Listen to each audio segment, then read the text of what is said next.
Doctor Manu, मैंने एक चीज देखी है, जब मैं जिम करता था तो लोगों के प्रॉब्लम्स काफी आ जाती हैं जब वो डेडलिफ्ट मारते हैं या वो इंक्लाइन बेंच प्रेस मार रहे हैं। पता लगता है क्योंकि लोग मुंह वो स्प्रे लगाते हैं, उसमें गर्म पट्टी बांध के उससे काम चलाने लगते हैं। फिर देखिए, आजकल एक्सरसाइजेस करना बहुत ज़रूरी है। बहुत लोग जिम जा रहे हैं और जिम जाने से बहुत इंजरीज होती है। नी के अंदर नी पेन हो जाता है, शोल्डर पेन हो जाता है, रिस्ट इंजरीज हो जाती है, बैक इंजरी हो जाती है। इतनी कॉमन है जिम में इंजरीज, जितना आप सोच भी नहीं सकते हैं। सो कोई तो तरीका होगा इसको बचने का, डेफिनेटली तरीका है। सो तरीका ये रहता है कि आपको है ना कुछ इंजरी प्रिवेंशन एक्सरसाइजेस करनी होती है। जैसे नेक की इंजरी प्रिवेंशन एक्सरसाइज अलग है, शोल्डर की अलग है, नी की अलग है। आपका वर्कआउट का दिन है आज जिम के अंदर, और लेग वर्कआउट करने से घुटना दर्द हो जाता है, बहुत लोगों के होता है।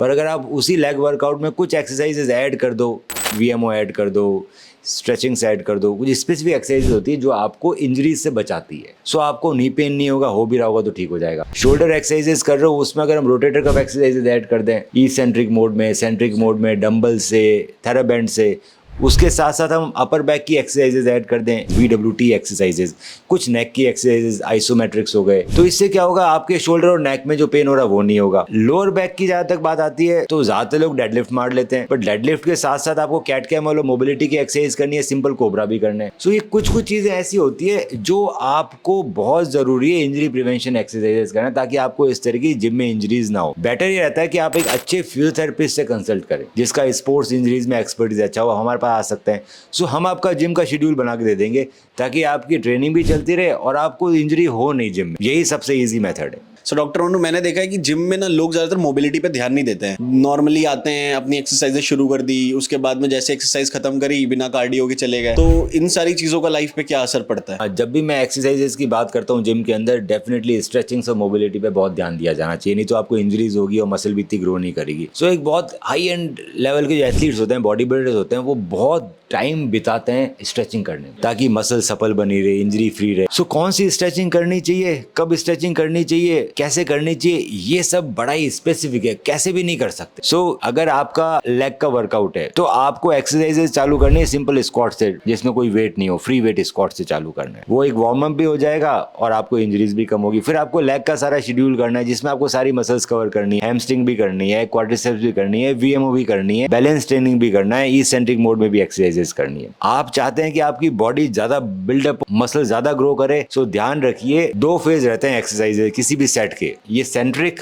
और ई सेंट्रिक।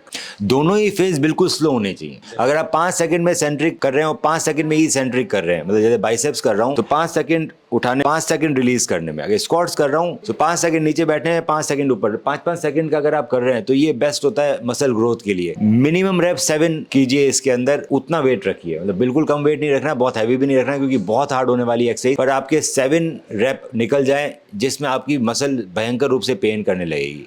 8-9 निकाल लें तो बहुत अच्छी बात है। उस तरह का वेट रखिए और स्लो रखिए। उसके बाद हमें स्ट्रेचिंग करनी है वर्कआउट खत्म होने के बाद, और उसके बाद आप कई बार कार्डियो कर सकते हैं। मैं जनरली कार्डियो के अंदर प्रेफर नहीं करता ट्रेडमिल वगैरह, मैं सोचता हूँ बाहर रनिंग इंपॉर्टेंट है। सो केटल बेल से आप बहुत सारी एक्सरसाइजेस कर सकते हैं जो आपको कार्डियो की तरह बेनिफिट करेगी, उल्टा ज्यादा वेट लॉस करेगी, ज्यादा मसल बिल्डअप करेगी, ज्यादा बेटर रहेगी। सो ये एक बेसिक रिजीम है जो आप फॉलो करके इंजरी से बच सकते हैं और मसल ही बिल्डअप कर सकते हैं।